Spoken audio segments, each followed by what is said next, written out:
In a city that never sleeps, a lone guitarist makes his leaps. Fingers dance, strings sing a tale of a dream that feels so frail.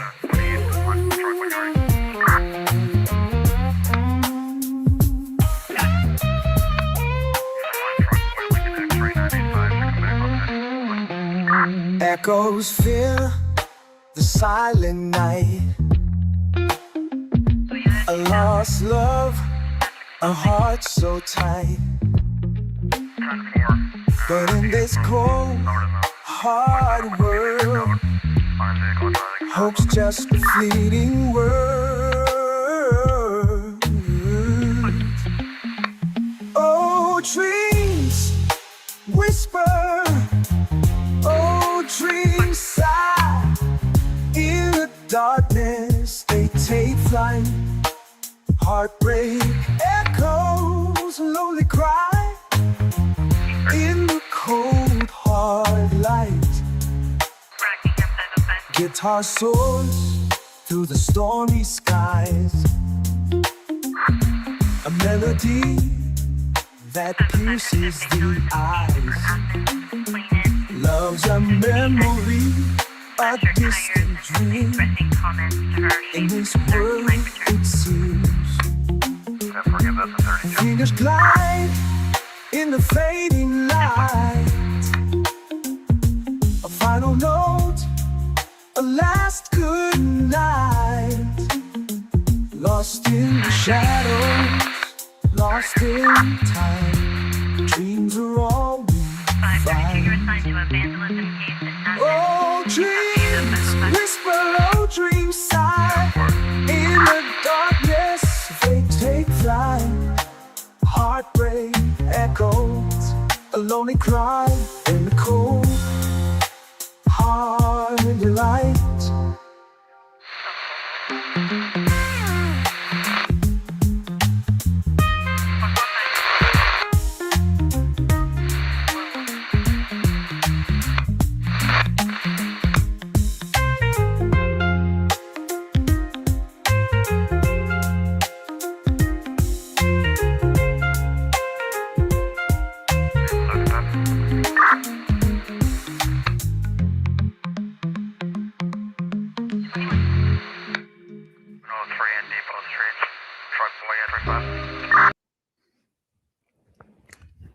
All right, so I guess we can just come on. There's a lot in the news. Nothing new this morning. As you guys know, there's been a lot of stories, if you follow the news, about they're trying to track down this Brown University killer. And I'm not sure if they actually have any solid leads. You know, they're really hoping for help from the public, and that's why they've put out the enhanced image of his face. So I'm not sure if Jen is coming on. There was some confusion about that. Margaret will be here in a moment. If Jen comes on, she's been following that case closely, and Margaret has too, so Margaret will be able to explain it to us.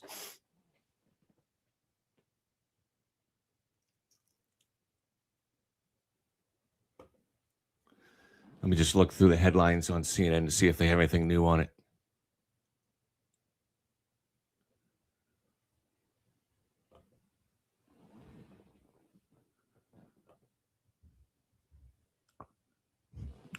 December 18th. All right. Yeah, this is this morning's story. Let me pull this up for you guys.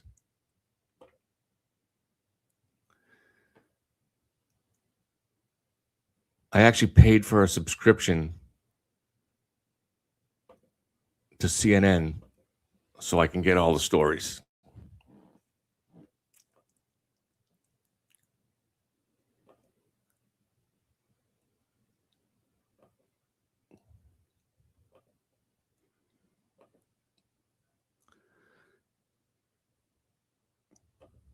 All right, manhunt for Brown University shooter continues as police release map of person of interest movements.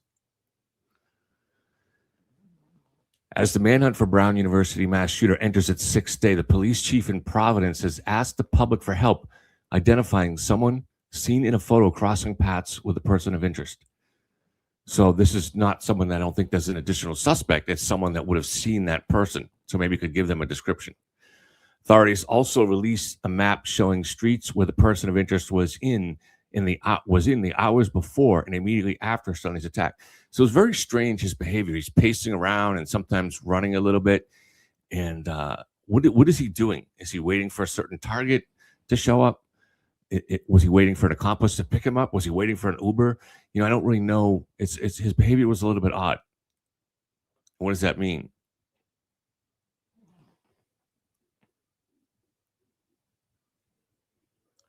An early focus on a different person of interest, now cleared in the probe, may have delayed the investigation by up to a day. So this is where the mayor and also FBI Director Kash Patel dropped the ball here. Kash Patel looking for headlines, where they're saying they got the guy, but based on geofence data. But they never did have anybody from geofence that they had determined to be a suspect.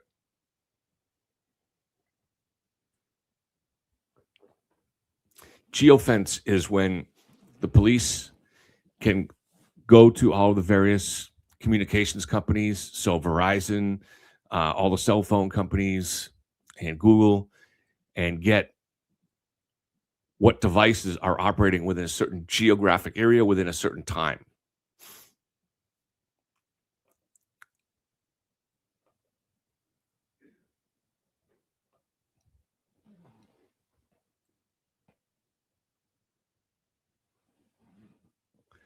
And of course, they're also so Brookline police are cooperating with Providence police. They're not saying there's a connection between the shooting of the MIT professor, who was a fusion technology researcher, very smart guy, who was killed right outside his house.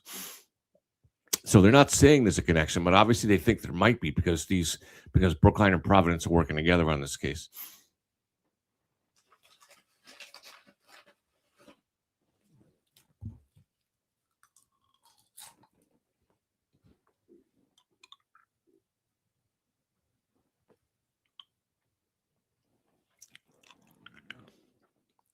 At least 75 school shootings have unfolded this year in the United States.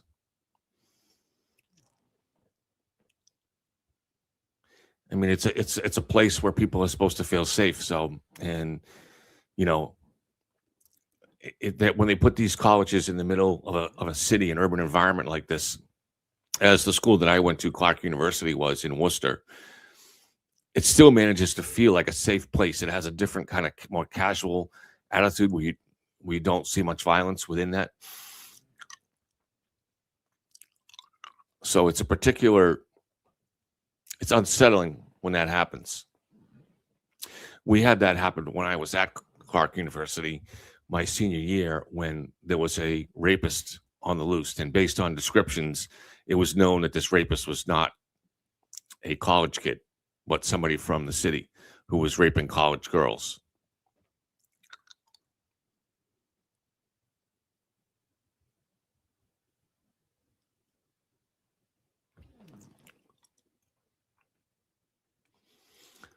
Providence Police Chief said it's a very intense investigation, and I think it's going to take public assistance.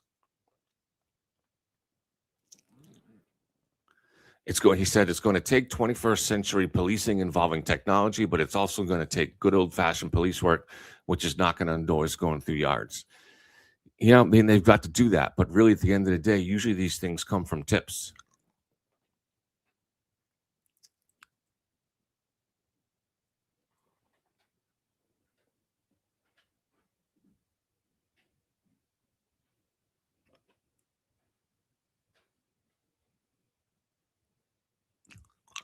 Thomas is joining us from beautiful St. Croix.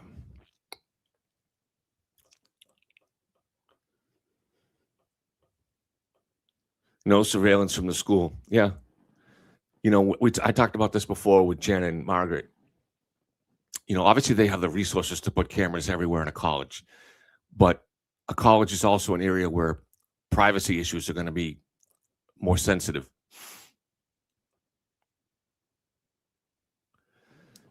Court dog, I'm going to try to report on what I'm seeing in the courtroom today. Which courtroom? Are you in the Brian Walshe courtroom? If so, you're welcome to. I'll send you the link, and you're welcome to come on and give us a report.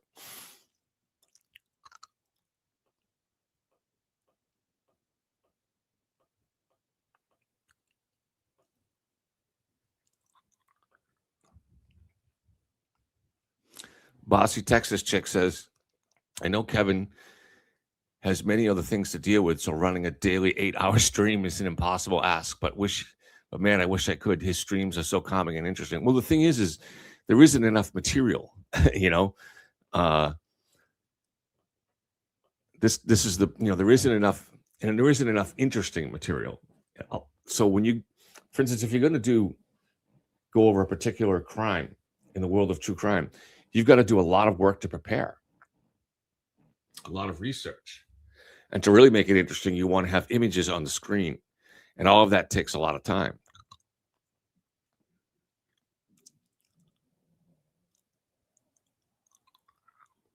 Do I have a telephone book from the 80s? No. I probably have clothing from the 80s. No, I'm kidding. I don't.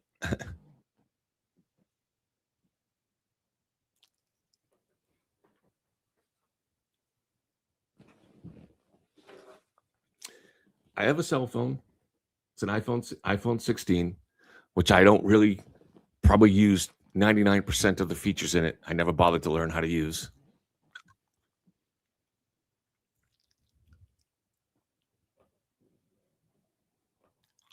Let's see what else is in the news. As everybody knows, Alan Jackson is representing Nick Reiner, who is accused of stabbing his parents to death.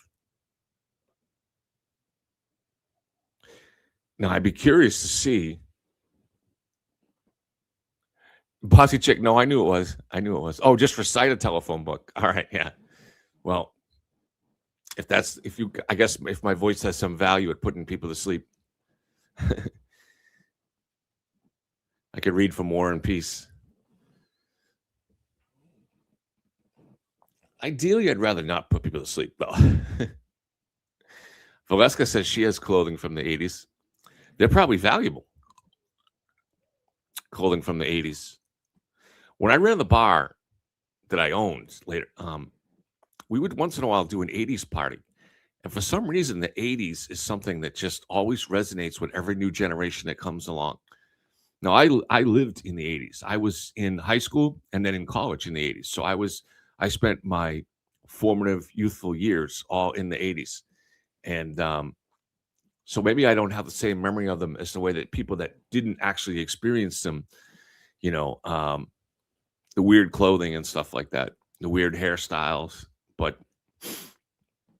people continue. I would bet that if you have I haven't been around college kids for a while now, but I would bet they're still interested in doing 80s parties. The music, the clothing style, the whole thing. The movies, very kind of unique kind of movie structure that was done back then.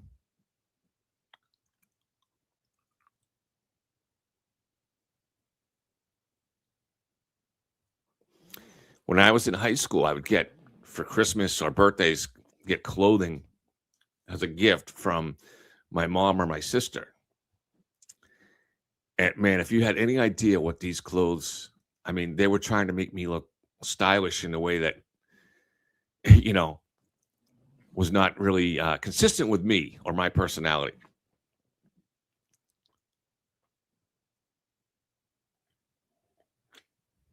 We have 2 dogs. So an interesting thing about the 2 dogs, one of them is 12, and his health is failing in a lot of ways.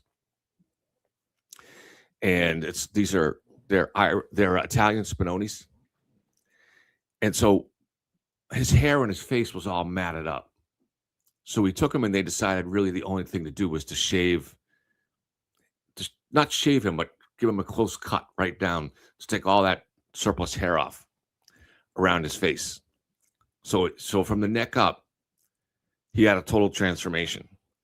And weirdly, it changed his personality. He became like a totally different dog. He's much more sensitive and needy. He's more affectionate. It's weird. It actually changed his personality, and you don't know how, because like a dog doesn't look in a mirror, right? A dog doesn't have a concept. That's one of the tests that they give for signs of sentience and higher intelligence. They give what animals can look in a mirror and recognize themselves in the mirror. Dogs cannot pass that test. Very few animals can. I think dolphins and maybe apes, different types of monkeys can pass that test.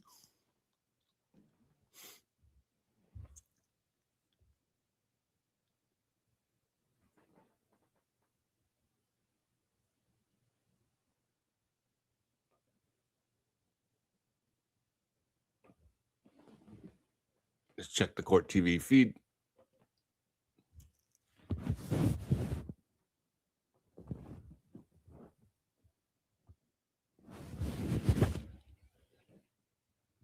All right, we do have clock, so let's bring in the clock.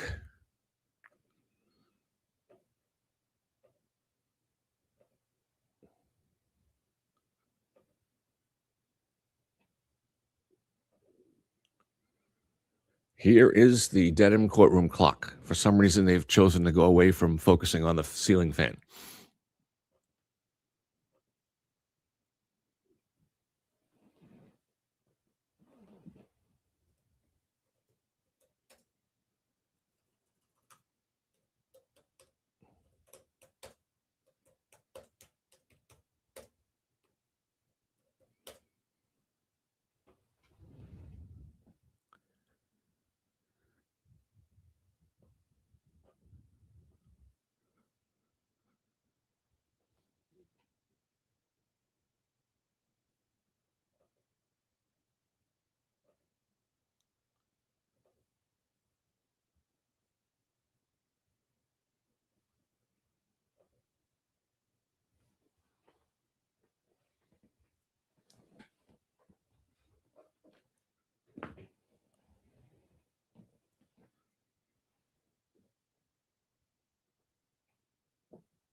Just checking messages.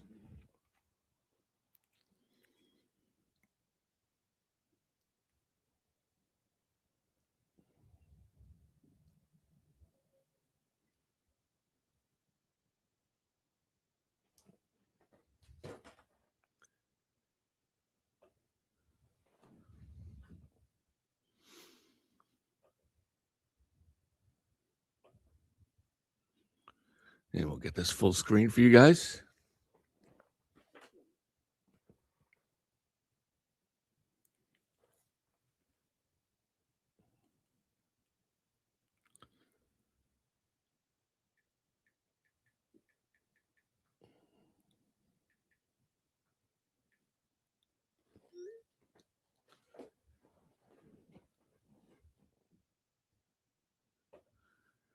All right, let's go back to chat and see if anybody's.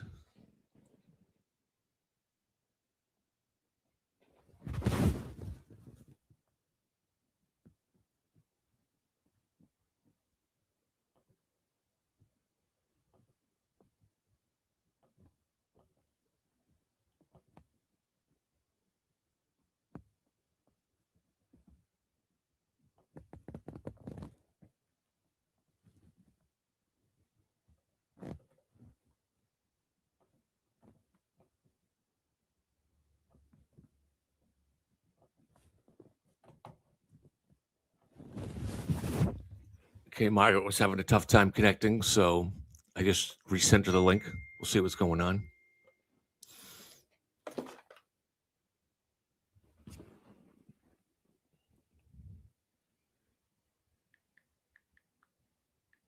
If you're listening, Margaret, I did email it to you. Just sent it again.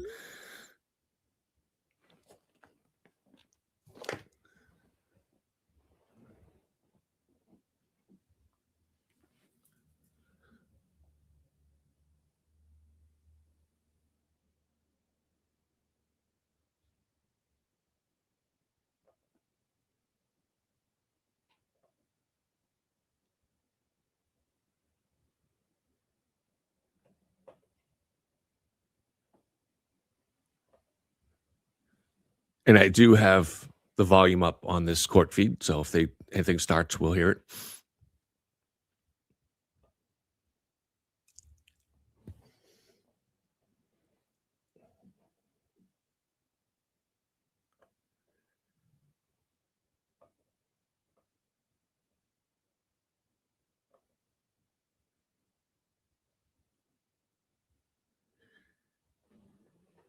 So in the news, former CNN correspondent Peter Arnett, who reported from Vietnam and the Gulf War. I remember from CNN when they were a new channel covering the Gulf War, has died.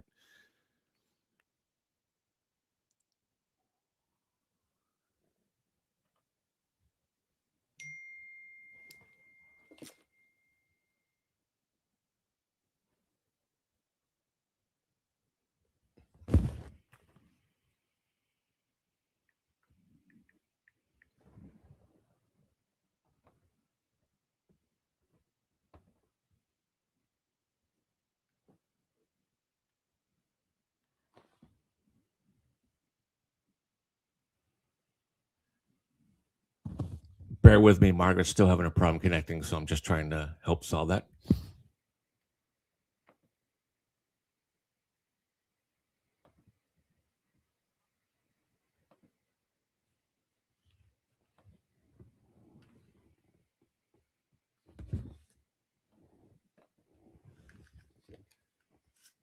Margaret, if you're listening,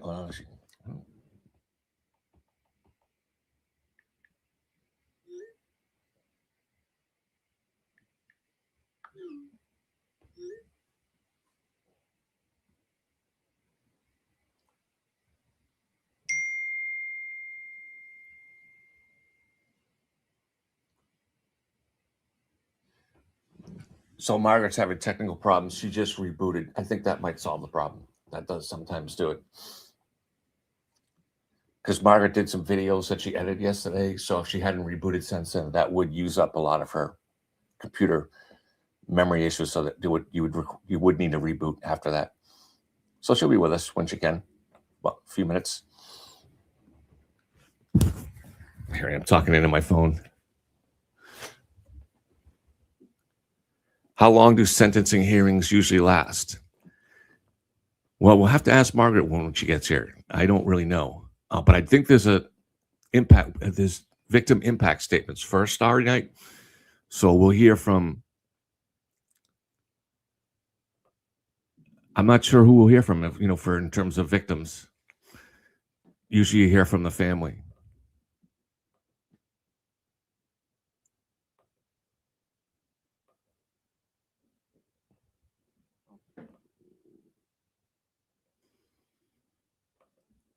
Bossy Texas chick, thank you for your support. Appreciate it. This is kind of a searching time where you're trying to search for ways to make the channel relevant and have it rebuild its audience and have it grow again. It's very, it's difficult. The clock is way slow. Yeah, let me refresh it. Good point.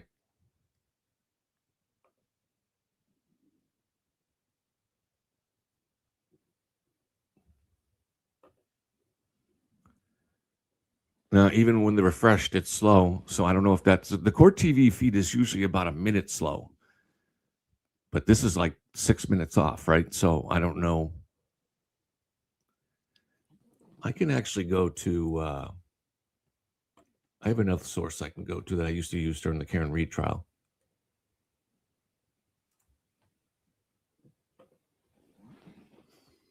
Go to NBC 10.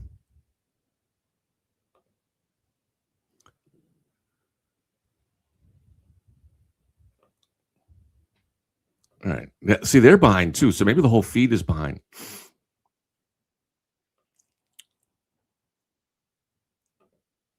But I'll go to that one anyways, just for something different.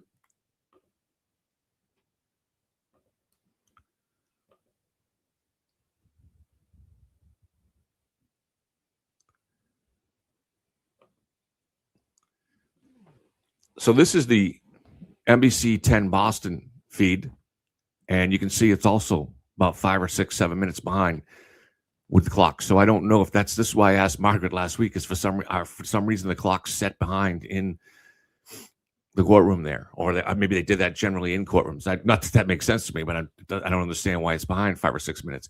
I know in the bars it was traditional for most bars to set the clock about 10 minutes fast to help you get people out at last call.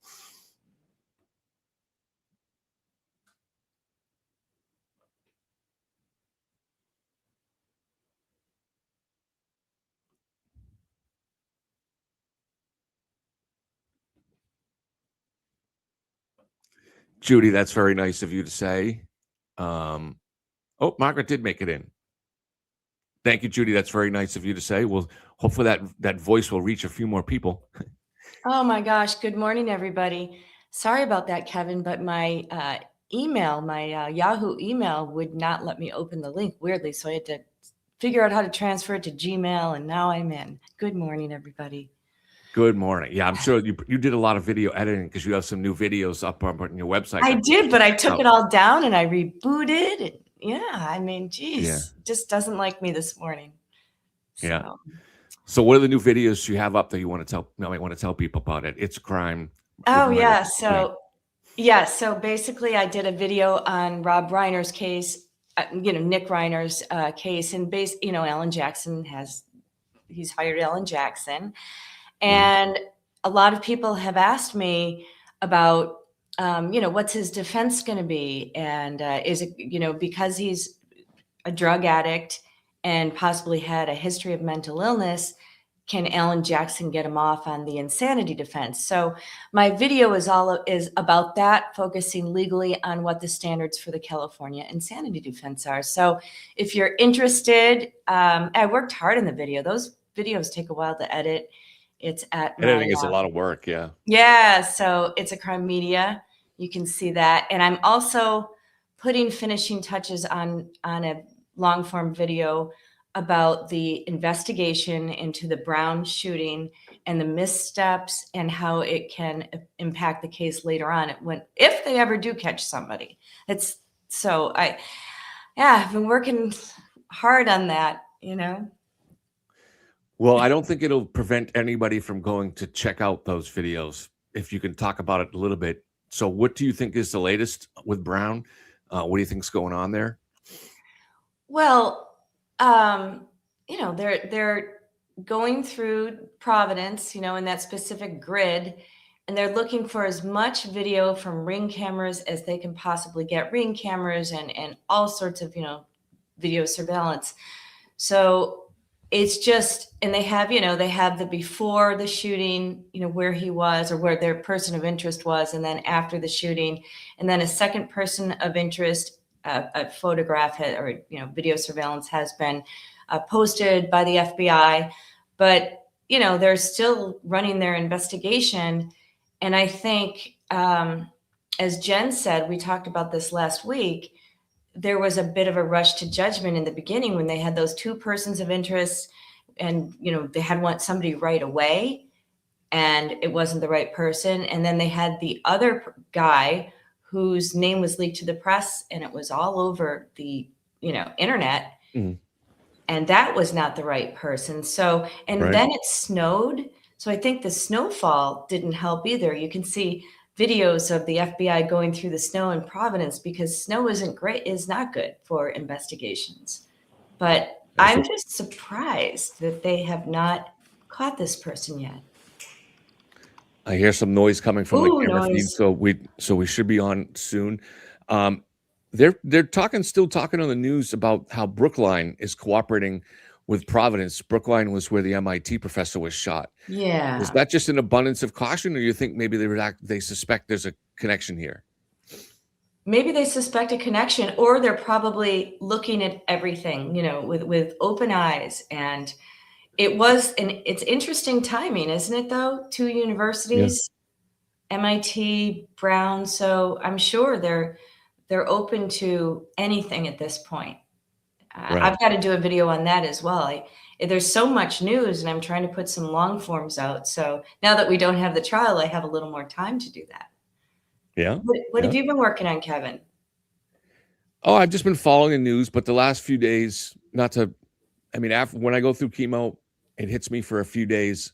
So if I go through it on Friday, so Monday night, Tuesday, and Wednesday, I'll feel like crap. So I just I worked a little bit of writing. I'm actually resurrecting an old book that I had finished. I'm going to probably self-publish it. And good. So it's like a YA teen book. YA kind of, so it's not something that probably people on the channel would be interested in, but I worked really, so when I was diagnosed at the time, so this was 7 years ago, I had multiple half-finished novels. And that's I'm sure you know what that feels like, Margaret. Yeah. And so I decided I wanted to conceive a novel. I decided this literally a week after I was diagnosed with terminal cancer. I said, I want to conceive of a novel and finish it. And that's what I wanted. So I set out to do that, and I finished it within a year, spent a lot of time rewriting it, and, had trailers made up for it and stuff like that. But I don't have an agent, so I just kind of gave up on that. But so Yeah. I decided to maybe even self-publishing, if nobody buys it, is a waste of time too. But why not get it out there and see what happens? Yeah, definitely. And I think you have a platform now, and people will buy it. For example, I'm interested in all sorts of things, like all sorts of topics, not just true crime. So, and I'm sure everyone out there knows a young adult who would be, that's a great gift idea. So I think you should self-publish it, Kevin. Yeah, I'm so sure, that's the and I'm plan. sure it's well written. As you know, Margaret, when you were preparing your books, did you use, like, after you finished your final draft and you were ready to, to submit the final version to the publisher, did you use any software to go over it? No, Like, Grammarly type software or something like that? nope.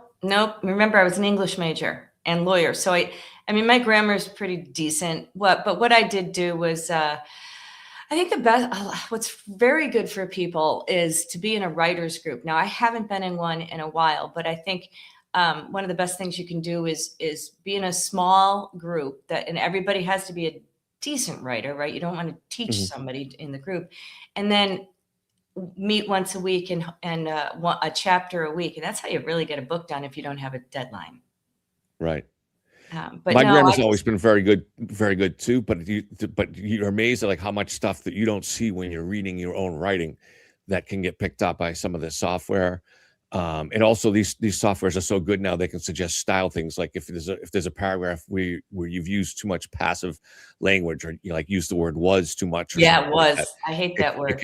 It can yeah, I mean, it's, we're taught not to use it. You do need it sometimes though. And but you want to get that right balance. And the software has actually been pretty useful to going through that. And What software are you using? so the one I use now, I had bought it several years ago. It's called Pro Writing Aid. I'm sure it's very similar to Grammarly. I don't know why I chose that one at the time when I chose it.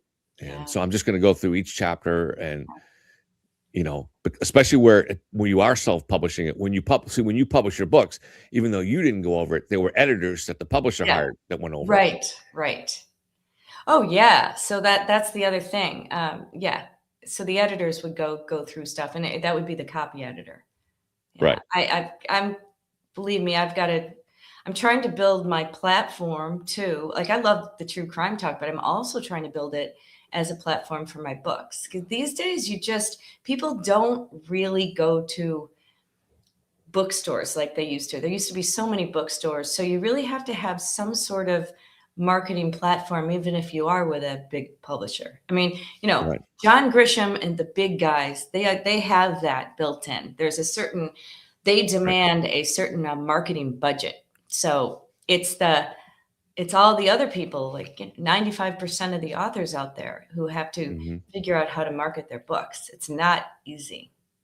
And the big publishers will get reviews inside the Washington Post and the New York Times and all that stuff, and those are huge. You don't get the small publisher, really can't get that. When my book published last year, the small publisher was able to get me on about 20 podcasts or small radio shows or something like that. But that's not the same as getting something written up in the New York Times, And it's very hard to get into the New York Times. I mean, it's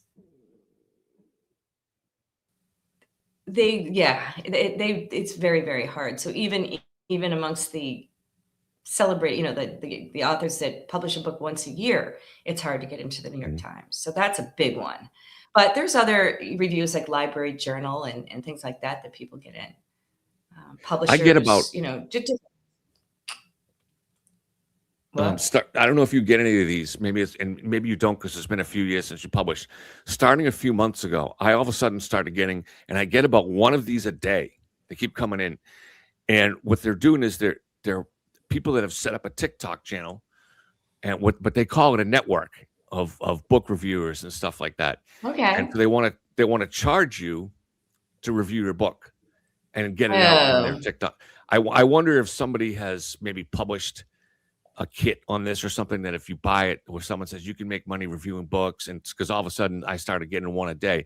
And when you go on the channel, most of them don't give you the link to it unless you communicate with them and ask them. And so then when you go on the channel, you might find that they only have 500 subscribers, and you're like, well, you're not going to really be able to help me get the word out about this book, you know? yeah. So By the way, there's other scams out there too. Talking about true crime and scams, that would be another one that we should do a show on, Kevin. Here's one that I got, and I believed it at first. So I have 3 books under oath, Under Fire, and Whitey on Trial. But I haven't published something recently, so it's kind of drained off as far as doing book club events and things like that. But I got an email from this woman who said she was in charge of this big book club, and I forget, in the I don't know, in the California area or something like that. And she had this long email, addressed it to me, how much they liked my book Under Fire. Oh no, they didn't mention the name of my book. So I emailed back. I said, "Oh, that's wonderful," and it was going to be on Zoom or something like that. I said, "Yeah, sure. Let me know." And then I said, "Oh, I know." I said, "Which book?" Right? Because I had 3. "Which book do you want to talk about?" And it was kind of weird. Then they never answered which book. So it was like a bot or something. And then yeah. ultimately they wanted me to pay to go on to talk to their book club. That's And I said, exactly what I'm yeah, talking I'm about. like, nope. They don't they tell you how much they loved your book, but they don't list the name of your book. They Yeah. and they don't seem to know your name either. So it's a very No. crude They knew my form letter name. kind of thing. Yeah, Yeah, they did. they Sometimes they actually knew do. my name. But they were looking for money, and it was a scam. And then I got a few others similar to it. So authors have to be careful. There's so much Yeah. out there that's just a scam now. We And I don't think need it's to do a necessarily thing. a scam. It's just Well, I would have more given money, and then my money would be yeah. gone. So that's a scam. Well, I think that there are people that are trying to set up an enterprise because ultimately there probably are some TikTok Yeah. channels that do book reviews that probably do have tens of thousands. Oh, here we go. Oh, here we go. I think the one that reached out to me was a scam, though. I really do. Here. All present for the Honorable Diane Fernandez, I'm Justice going to stream this to my people.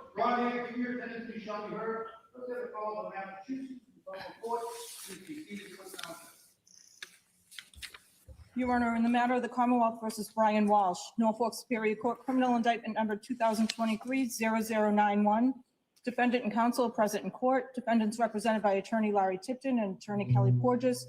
Commonwealth is represented by Attorney Greg Connor, Attorney Ann Yaz, and Attorney Tracy Cusick. Counsel, starting with the Commonwealth, kindly identify yourselves for the court and the record. Good morning, Your Honor. Greg Connor for the Commonwealth. Good morning. Good morning, Your Honor. Ann Yaz for the Commonwealth. Good morning. Good morning, Your Honor. Tracy Cusick for the Commonwealth. Good morning. Good morning, Your Honor. Good morning, everyone. Kelly Porges on behalf of Mr. Walsh. Good Good morning. morning, Your Honor. Good morning. Larry Tipton for Mr. Walsh. Please be seated.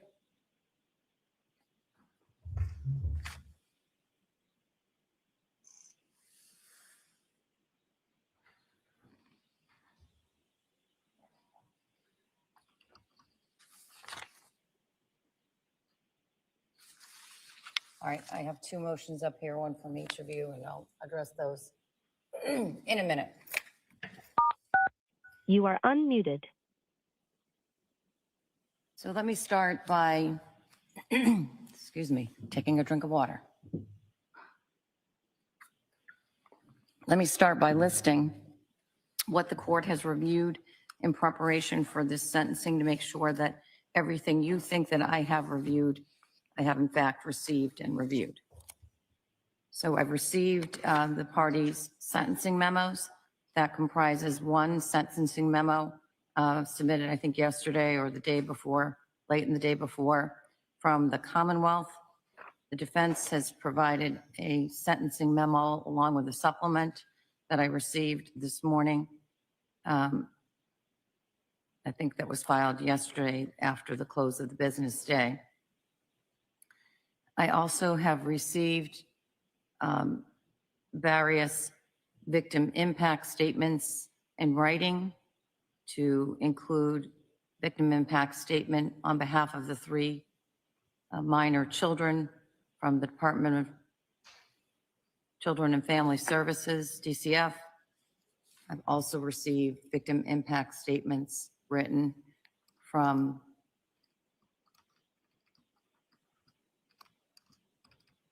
Melissa Kirby and from Peter and Pam Kirby.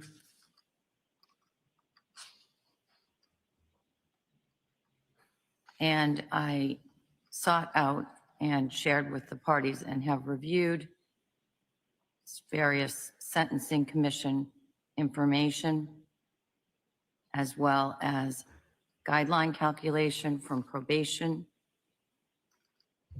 as well as Mr. Walsh's carry and triple I, which I'll talk about in a little bit.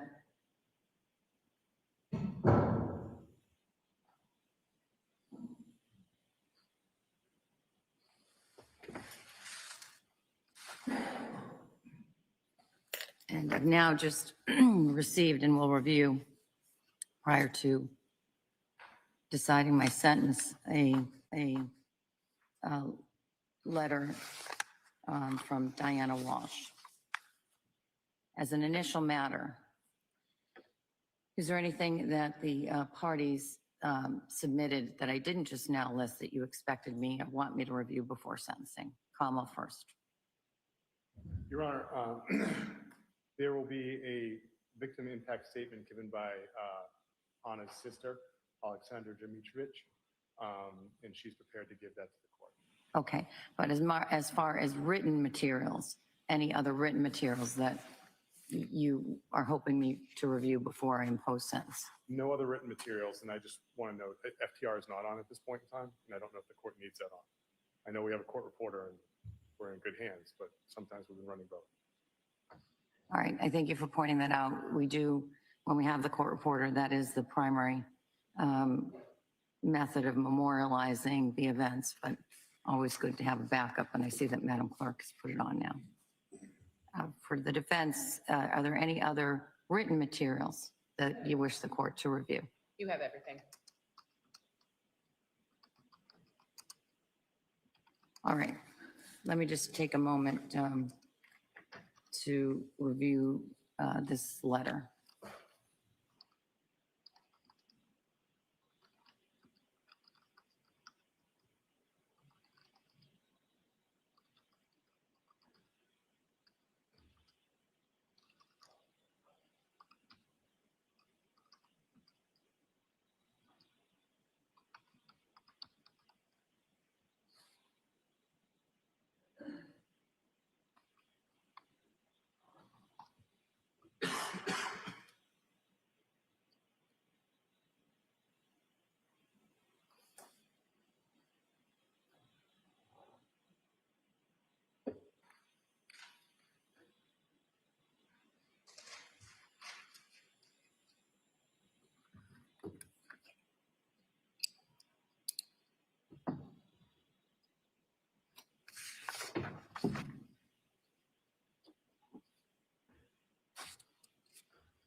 Okay, we are waiting for the judge who's overseeing some of the impact letters right now, the impact statements that will be read. She's determining if some will or will not be read. But as of right now, she's saying that there will be some impact statements on behalf of the three minors, Brian Walsh's children, as she's been overlooked from child services, of course.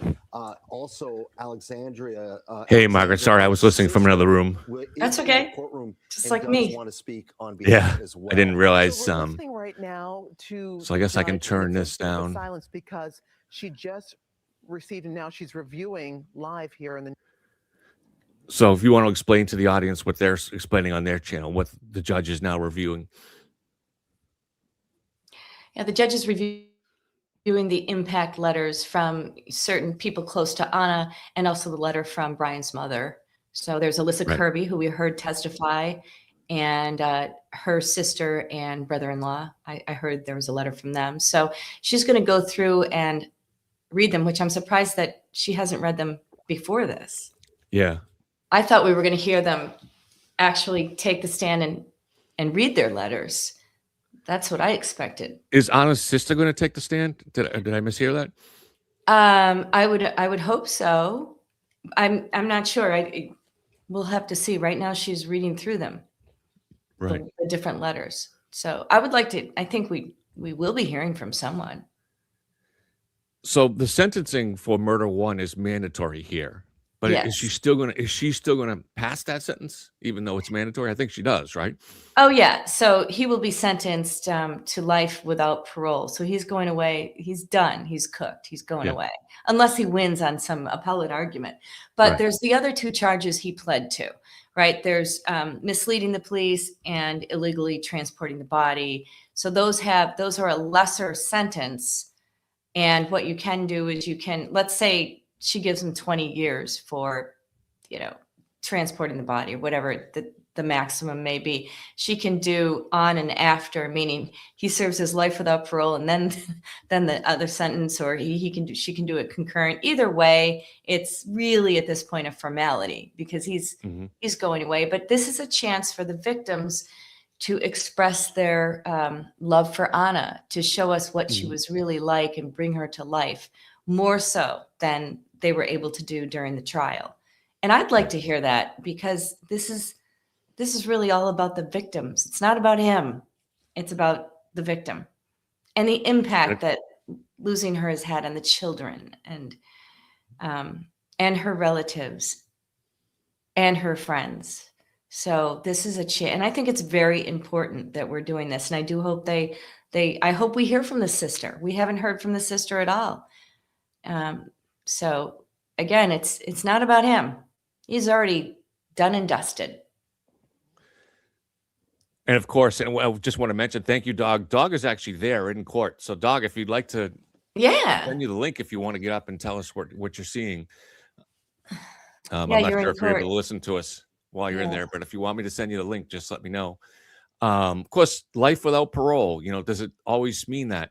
I did a series of interviews a couple of years ago with someone who was on death row. Yeah. And he had been on death row for 40 years. He's now out. Yeah. Why? Because. So his sentence was first commuted from the death penalty to life without parole.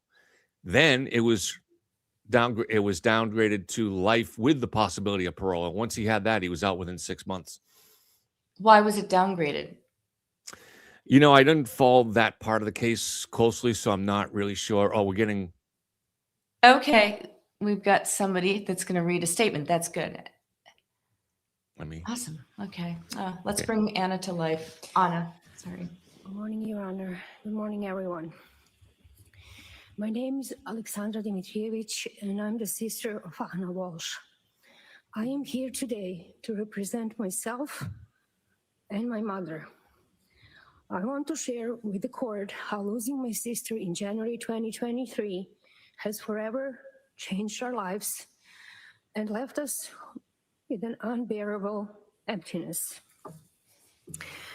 Losing my sister Anna so unexpectedly has altered our world in ways we never imagined. Anna was not just my sister. She was someone I grew up with, someone who knew me in ways no one else ever will. I struggle with the grief that comes without warning, hoping every morning that this is all just a terrible dream.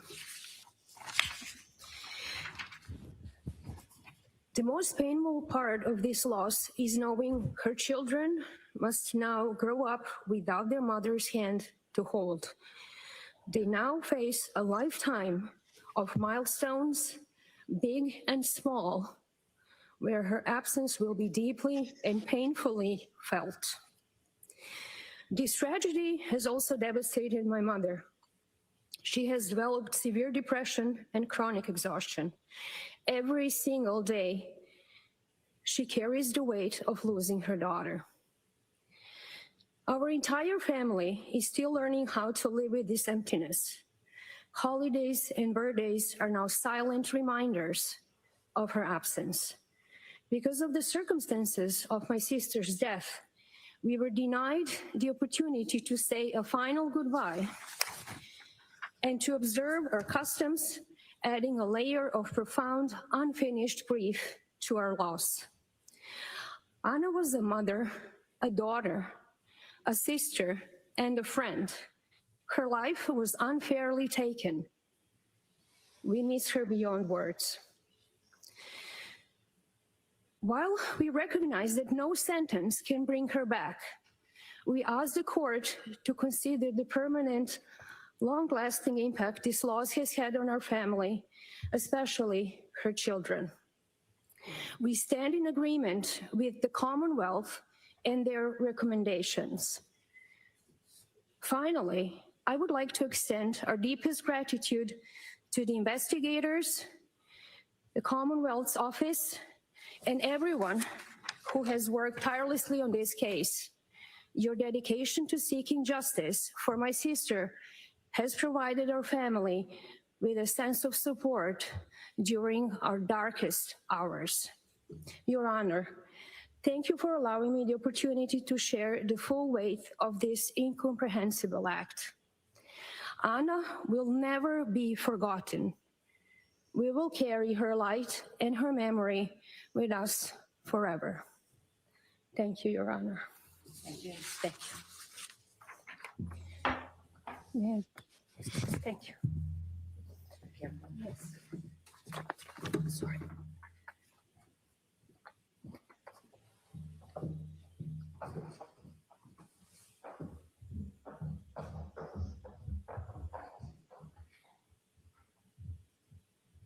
Your Honor, we have no other victim impact statements other than the ones that we've submitted in writing. All right, thank you.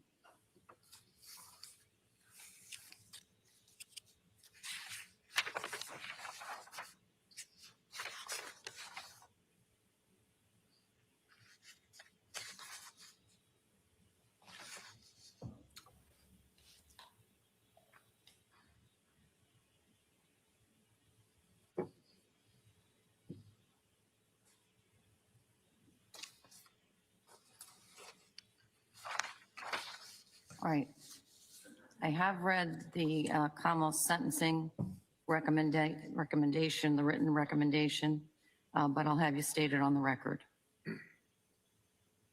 Thank you, Your Honor. The Commonwealth is requesting that the defendant be sentenced to a series of consecutive sentences on the charges to run from and after his federal case in which he received a sentence of 37 months in February of 2024. The first charge that the Commonwealth would seek an incarceration component on is count 003, and that the defendant be sentenced to 2.5 to 3 years. The second charge would be that he, on the misleading 002, to run from and after 003, that he receive a sentence of 18 to 20 years. And that the third charge, the murder, in the first degree, that the defendant be sentenced to life without the possibility of parole to run from and after 003 and 002. And Your Honor, if I may be heard in our argument. Please. Thank you, Your Honor.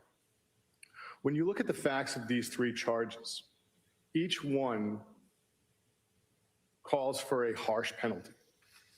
If you look at the illegal conveyance of a body, the defendant did not just, the person that he illegally conveyed was his his wife, and the mother of his 3 children. And he did it by removing her remains from the family home and placing them in buckets, in garbage bags, in dumpsters around the Commonwealth. He denied, as you just heard, her family the opportunity to have any customs or burial. There is no grave, there is no memorial. And he did this all in an effort to destroy evidence. On the misleading component, Your Honor, while we do mention the potential of probation, we put that in there only as data so that you understand the efforts that went in to trying to find Anna based on the defendant's series of lies. These lies were all done in an effort to cover up his crime and destroy evidence. We're also, while we put in that, we are not seeking a probation sentence, but we put it in there so the court, if it wanted to contemplate one, understood there was an option to do it that would prevent the defendant potentially from trying to profit from this. So the only mechanism for me, as I see it anyway, the only mechanism for me under the restrictions of state law, Yes, Your Honor. it's an either or situation. That is, either I incarcerate him for an additional period of time, either concurrent or consecutive, or I put him on probation following the life sentence, or maybe it even starts today. But the only way that restitution can be achieved on count 2 is through a probationary sentence. So I don't think there's any other mechanism for me doing that. So I don't know how you achieve that goal if without a probationary sentence and mandating it as a condition of probation. And so I want the Commonwealth to be clear with me. You're making note of it in passing, but you are not asking me to put him on a probationary sentence. Is that correct? We are not, Your Honor. It is data that you can use in order to determine the scope of his lies in which the police relied on them. And you can see the costs that went into investigating the disappearance of Anna Walshe, but we are not asking for probation on this matter. And the same question with regard to the issue of restitution that I heard rumblings of yesterday. Yes, Your Honor. Same result? Same result. It is, again, it's data for you in determining your sentence, but we are not asking for it. All right, just wanted to be clear on that. Thank you, Your Honor. And then on the murder, again, this was the murder of his wife and the mother of his 3 children. And the cover-up of this murder, Your Honor, deserves some analysis. If you look at the first internet search, which occurred at approximately 4:52 a.m. on the 1st, how to dispose of a body, and how they evolve into eventually 11:24 a.m., how to dispose of body parts after a murder, it appears the defendant at this point in time is committed to getting rid of evidence of the crime. And it leads to the shopping sprees later on that night at Lowe's and CVS and Stop and Shop. However, if you look at the internet searches on the 2nd, how to dismember a body, and is a hacksaw the best tool to dismember a body? It's a reasonable inference he hasn't started the action yet. And it results in the 2nd shopping spree to Home Depot that afternoon, which means that Anna Walshe has been dead in that basement for over 24 hours. The same home his children are in, the same home the babysitter's at, the same home his mother has come to visit. And in the evening between the 2nd and the 3rd is when the dismemberment occurs. And on the 3rd, we see him going to dumpsters, getting rid of the remains.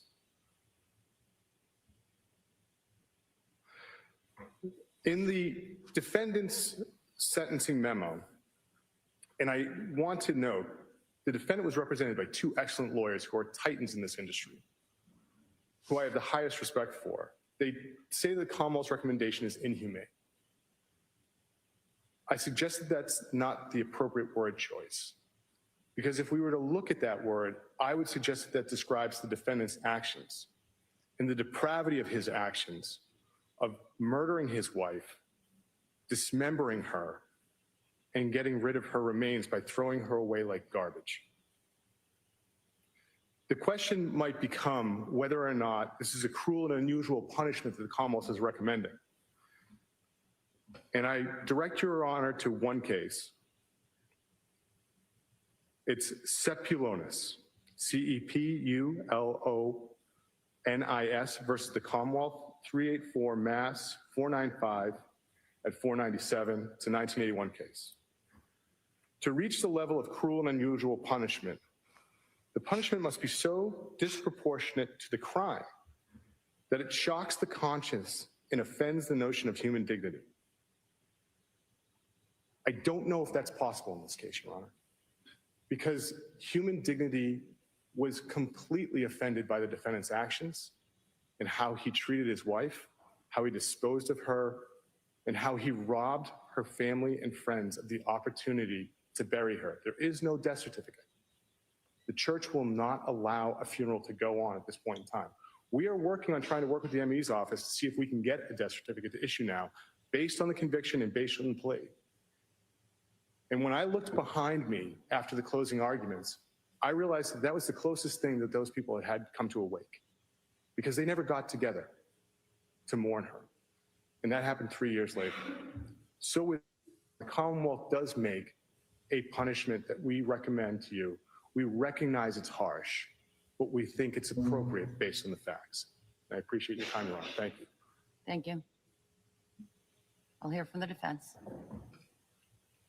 With respect to the first-degree murder conviction, although we made it clear from our memorandum that we do object to a life without parole sentence based on state and U.S. constitutional grounds, based on the Eighth Amendment, we understand the court has no discretion. With respect to indictments 2 and 3, you do.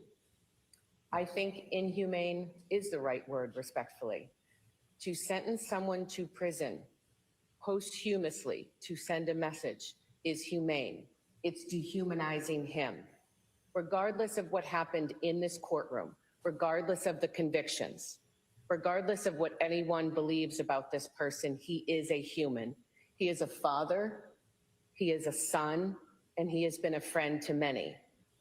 The life sentence is mandatory, but to do consecutive sentences, I think, is inappropriate and is inhumane. Anytime there is a death, a murder, a loss of life, it is horrible, whether it's a loved one or a stranger.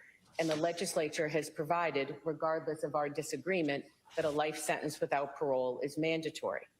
But that does not negate that he is a human being. And I don't think sentencing him to on and after time is appropriate.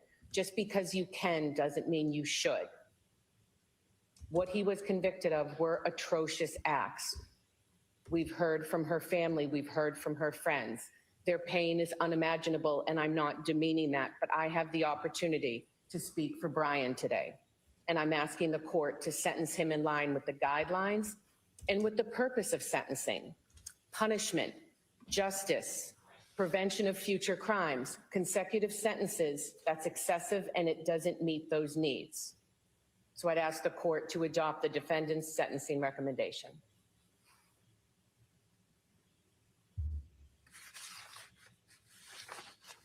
Just want to put on the record that the defendant, in making its argument with regard to inhumane aspect of any consecutive sentences, cited to a case in its brief, Donovan. Donovan does not apply to this case. As an initial matter, Donovan related to a larceny involving a single act that resulted in 7 different victims being victimized. The SJC, that was, I think, a 1985 case. The appellate courts in Massachusetts have long since distinguished Donovan, even in the case of larcenies, which is not the case that's before me, to recognize that even Donovan relates only to a single act case and not one with one purpose. As you could argue, there was one purpose here. but more than one discrete offense. So I'm not persuaded by the logic of Donovan, even if it applied to this case, and even if it was as broad-reaching as the defense suggests in its sentencing memo, which the court finds it is not.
There is no task facing a judge that is more important or more difficult than crafting an appropriate sentence.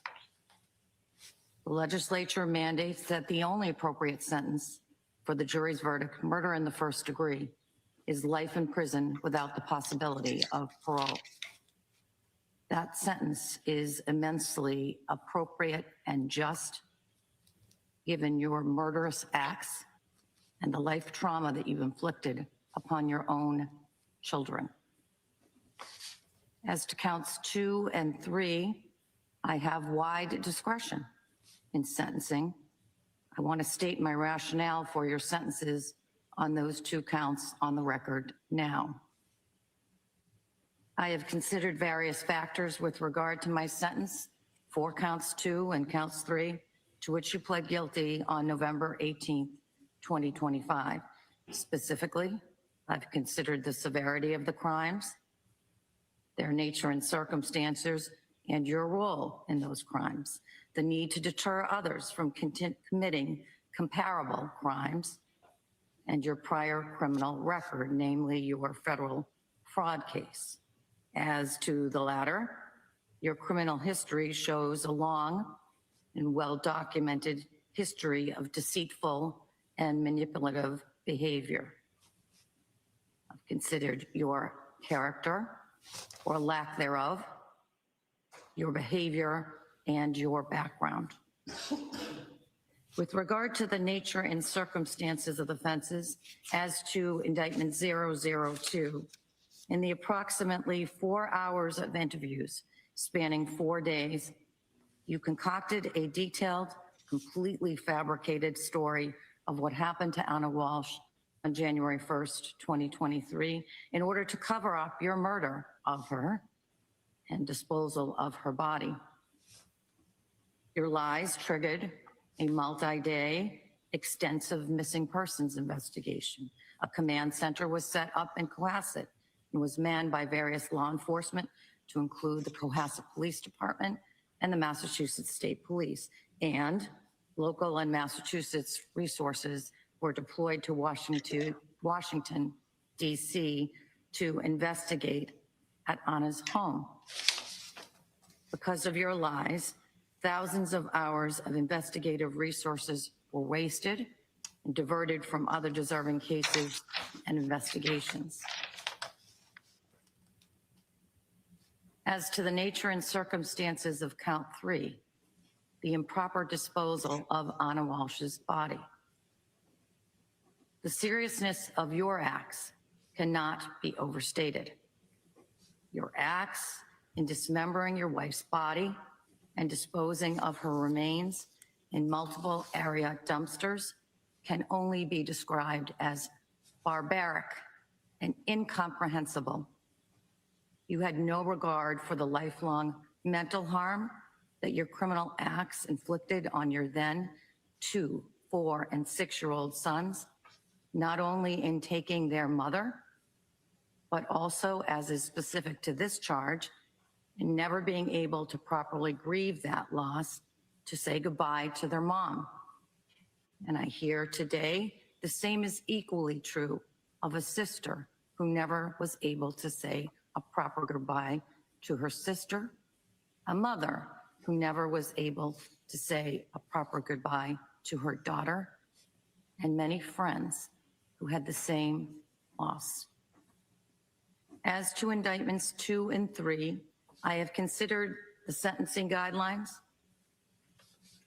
the aggravating factors. There are no mitigating factors in this case.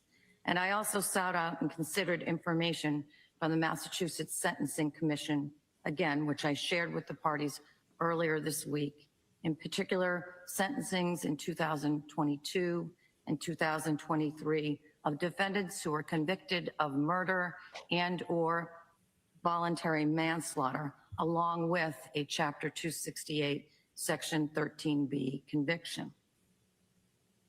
This is not a guideline case. Finally, as to the first-degree murder conviction, I have considered the loss of the life of an innocent, remarkable woman, Anna Walshe, and its devastating impact on her children as relayed to me in the letter from DCF, her family as relayed to me in her sister's victim impact statement today, friends in their victim impact statements in the community. In the trial testimony of Jem Mutlu and Alyssa Kirby, a little bit of Anna Walshe, her warm, powerful, and embracing spirit came to life in this historic courtroom. I have carefully listened to the moving victim impact statement, to the oral written sentencing arguments made by the Commonwealth and by Mr. Walshe. It's clear to me that Anna was a bright light in the lives of many people. She lifted people up. I am sure that nothing I say and no sentence I can impose, even a life sentence, will lessen the grief that Anna Walsh's family, her mother, sister, and 3 boys, extended like family, confidants, friends, and others have endured and will continue to endure. Although I consider the letter of Diana Walshe, I simply cannot reconcile the person Diana Walshe describes in her letter with the person who stands before me for sentence. Mr. Walshe, you can stand. Mr. Walshe, you will live with the guilt and burden of Anna Walsh's death for the rest of your life. As to count 1, the jury having convicted you of murder in the first degree, I sentence you to life in prison without the possibility of parole. As to indictment 2, lying to the police in connection with the investigation of a life felony, I sentence you to no less than 19 years, no more than 20 years, the statutory maximum, in prison to be served consecutive to the life sentence in 001. The legislature caps the maximum sentence for the improper disposal of a body at 3 years in state prison. As to indictment 003, the improper disposal of the body of your wife, Anna Walshe, I sentence you to no less than 2 years, 364 days, and no more than 3 years in state prison to run consecutive to the sentences in 001 and 002. I want to make one other notation with regard to the sentences that I'm giving today. Earlier in this case, I identified that there was an error in Mr. Walsh's triple I.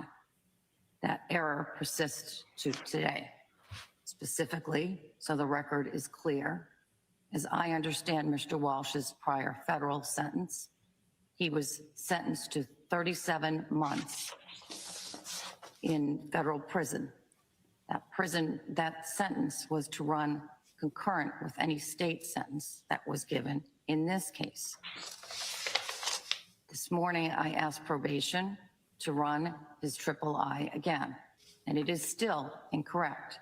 It is showing a 5-year probationary sentence. At my direction, the probation department in the last month, or perhaps a little bit longer, contacted the federal probation office in Boston to correct what I think is an obvious error in his triple I. It has not been corrected, and it stands still today as showing 5 years of probation as the sentence.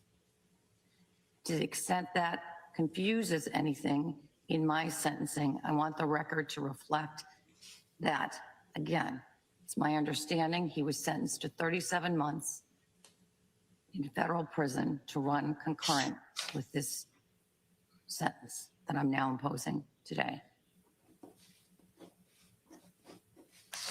Madam Clerk, you may impose the sentence. Thank you, Your Honor.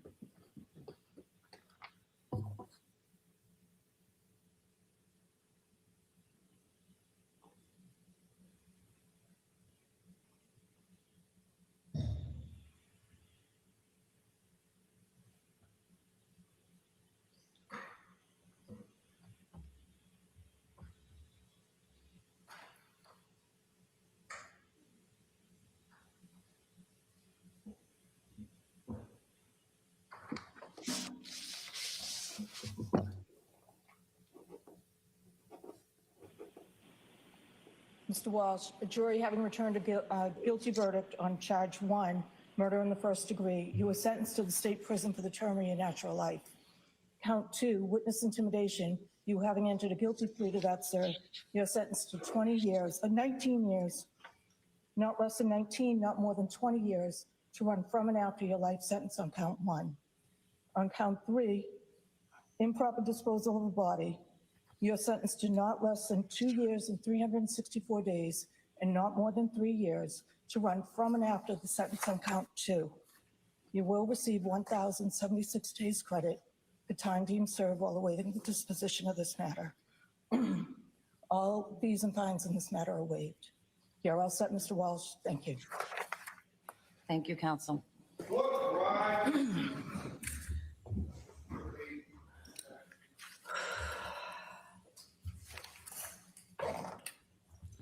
And there you have it, the conclusion of the Brian Walsh murder trial. He was just sentenced by Judge Diane Frenier, live here on NBC 10 Boston.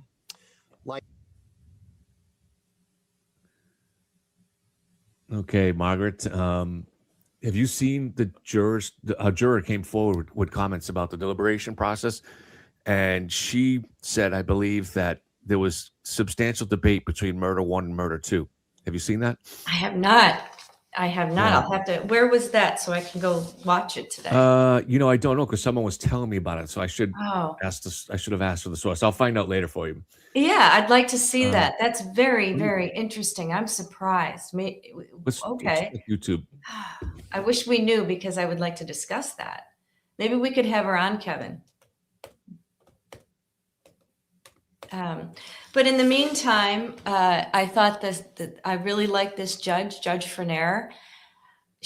What she did, if people don't understand the difference between consecutive and concurrent, I'll explain that. So first of all, we know he's got to go away for life without the possibility of parole. So after he dies, he will be serving in hell a sentence of, let's see, I wrote it down for indictment number 2, lying to police, 19 to 20 years maximum. All right. So he serves that in hell. Then he serves another, after he serves that, he serves another 2 to 3 years. So it's called consecutive sentences. And it's kind of weird to hear it this way because we know he's life without parole. But let's say somebody, let's take that off the table just for me to explain it a little bit better. So let's say somebody is serving 20 years for a robbery, okay? And they get a 20-year sentence, but there's 2 other indictments, right? And let's say it's for I don't know, assault. And consecutive means that after they serve the 20 years, they would have to serve an additional 10. So in sentencing hearings, as a prosecutor, I would always want a consecutive for each count. I'd want a consecutive. So they have to serve this count. After they're done, they have to serve the next count. And after they're done, they have to serve the next count. The defense attorneys would always ask for these counts to run concurrent, which means they would be served all at the same time. So there's a big difference. And that's what defense attorneys ask for, and prosecutors ask for consecutive. And that's the best way I can describe it to you guys. So here's the juror. Thanks for looking that up, Kevin. Yeah, let's see if this is it. I haven't seen it yet, so let's see. Brian Walshe trial, who does not want to be identified. She hopes that Anna's loved ones, her family and friends, will get some peace and closure from this guilty verdict. I am heartbroken for Anna, for her sons, for the people who loved Anna. The jury delivered the verdict on Monday after 6 hours of deliberation, finding Brian Walshe guilty of first-degree murder. Now, prosecutors presented evidence over 2 weeks that he killed his wife, Anna Walshe, and then dismembered her body and dumped her remains, which have not been found. Walsh's defense team says that Walshe found Anna dead in bed and that she suffered a sudden unexplained death, but that is an argument that this jury did not believe. His story about that she had sudden death in bed and he panicked and got rid of her body. The jury did not believe that. So it wasn't really a question of whether or not we would find him not guilty. It was more a question of murder in the first degree versus murder in the second degree. Brian could have made a different choice. He could have stopped. So he had the time. He had the opportunity to reflect and know what he was doing would result in her death. Ultimately, he was not willing to let Anna go. And I think that, that's why he lost everything. And I feel terrible. Anna's children will have to bear this for the rest of their life. I just talked with a juror from the Brian. Okay. Wow, so that was very good. Thank you. Yeah. Okay, so they did the right thing as a whole. They must have considered it for a little bit, but I don't know if there was massive debate. Yeah, it doesn't It doesn't sound like it from that. So the person who told me may have exaggerated that a little bit. I'm going to see if I can find. So the judge didn't say where he was sentenced to, right? Oh, he's probably going to go to Cedar Junction, and that's in Walpole. Remember the old Walpole? They called it Walpole Prison for years. I'm sure that's where he's going to go. That's where all these murderers end up, in maximum security, Cedar Junction, Walpole, and there it is right there. Did you just pull that up? That was quick. Yeah, I'm gonna play it a little bit in the background, and so people get an idea how he's going to spend the rest of his life. So I wonder how long he'll last. He was already stabbed once in prison. He will not be in general population right away. And correct me if I'm wrong, anybody, but he'll be for a while. He'll be solid. But when he gets into general population, it'll be interesting to see what happens to him. I mean, first degree murderers are in Walpole. That's where most of them are. And it is tough. And the gangs that they have in there. And you've got lifers from, the Whitey Bulger days in there. You've got mobsters. You've got all sorts in that prison. So it is really, Did you have really. to go there as part of your work to interview a witness, for example, or anything like that? I haven't been to Walpole prison, no. I should, though. I don't want to get stuck in there, though. Yeah. Well, stop murdering people. I know, yeah. Well, and Well, it's for nothing. men, obviously. Right. Gosh, there it is. And it mentioned also MCI Shirley is another place where they send them. Is there a difference between the two? Is Walpole for more dangerous I defendants, always thought Walpole was convicts? oh, look at that. I always thought Walpole was the one he's likely to go to. But, Shirley's tough as well. I know, but I guarantee he's going to Wall. Oh, man. Can you imagine spending the rest of your life behind those bars? And they're lifers, so they know they're in for life. In fact, I have an interesting story to tell you guys. I was taught in my for my Whitey Bulger book, I had a source who was in the mafia. He was a made man in the Italian mafia. So we would meet once a week in Medford. And his uncle was in Walpole for life, for murder. Oh, but it must not have been life without parole. Well, anyway, he was in there for a long, long, long, long time. And he would come up for parole. So it wasn't life without parole. He would come up for parole and he would blow off his parole hearings each and every time. He wouldn't go because he felt more safe in Walpole than in the outside world. He was a big deal, a big wig in Walpole. So he was one of the criminal leaders in Walpole, and that was his life and his family. And so every time he'd blow off that parole hearing, I thought that was very interesting. So kind of like in Goodfellas, where they seem to run the prison or a certain degree. Of it. Oh yeah. Like he was one of the ones who ran the prison. In fact, he was so connected that somebody was in a different prison, like Shirley, and if word got back to him, this guy that ran the prison in Walpole, that somebody was, slighting one of his friends in Shirley, he could have the guy stabbed in Shirley. That's how much power and he had power on the outside too. So, I mean, he had a lot of power, and he was that was his life and his power within the prison system. So he didn't want to get out. So former Judge Jack Lew and Margaret's colleague and friend from it's NBC closing. 10, That's right. and he's wondering if maybe he'll begin his sentence in federal prison. I doubt it. I think I don't know. Where is here? Yeah, the Mass Department decides where he serves after the initial. Right. Yeah, now it's called Sousa Baranowski Correctional Center. They have phased. Yeah, Cedar Junk. It's not called Cedar Junk. So it was Walpole for as long as, I still call it Walpole, but so I know they keep let's put changing it the this names way, of he'll things. It's be getting with harder. the worst of the worst. What? Yeah. Yeah, he's No, they keep changing the names of things. It becomes impossible to track. Maybe that's what they want. I don't know, Jack. The only thing I'd say about that is I know Judge Frenair seemed to be she seemed to be disappointed in the federal system because they still have him on a probationary.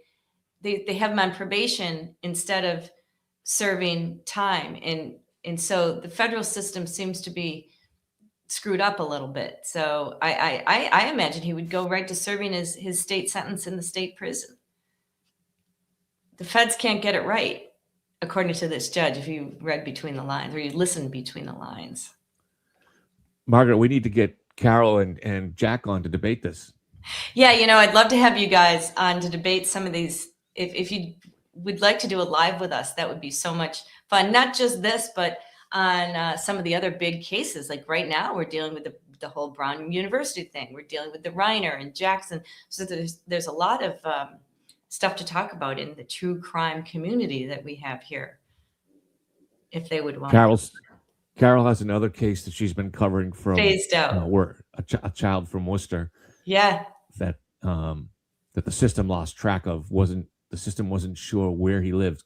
This becomes a problem. Mm-hmm. Same with the Harmony Montgomery case when kids move to another state. And it becomes hard for the bureaucracy to track them, Yeah, and they it get lost certainly in the system. does. Yeah.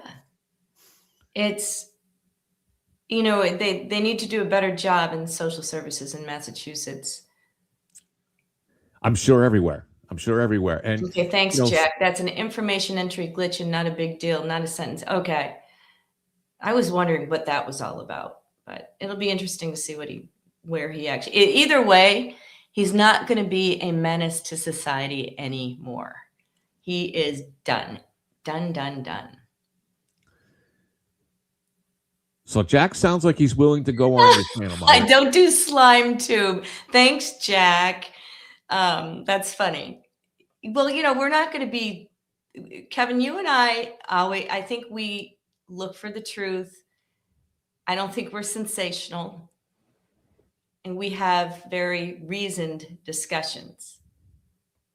Right. That's something that'll agree. always limit our ability to grow, because that's not what the internet world wants, which is probably why Jack calls it slime tube.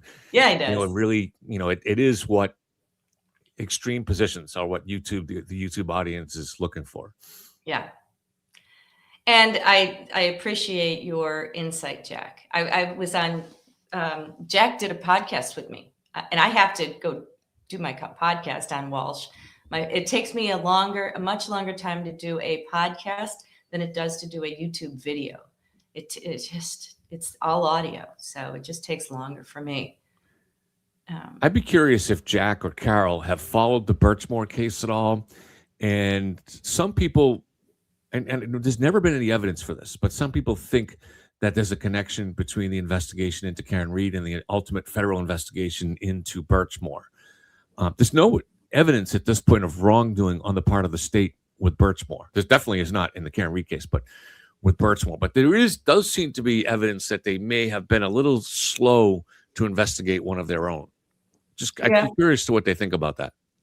Yeah. And again, check out my podcast. If you go to, I did, long podcast series on Birchmore, and you can find It's a Crime with Margaret McLean. You can find that on Spotify or Apple Podcasts. So I did a long one on that as well.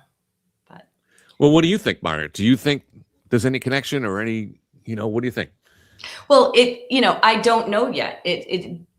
I can't say either way without, I can't come on here and say, oh yeah, I think there's a connection when I don't have any evidence of that. I do think there was a little protectionism going on, protecting their own.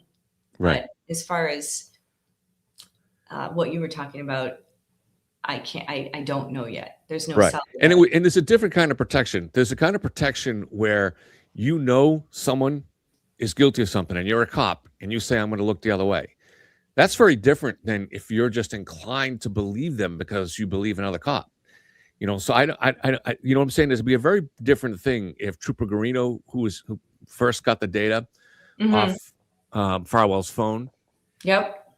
There's a difference between him knowing or believing that Farwell was involved with the murder, right? And him just kind of having a bias. That's a natural bias that police have for other cops, right? And of course,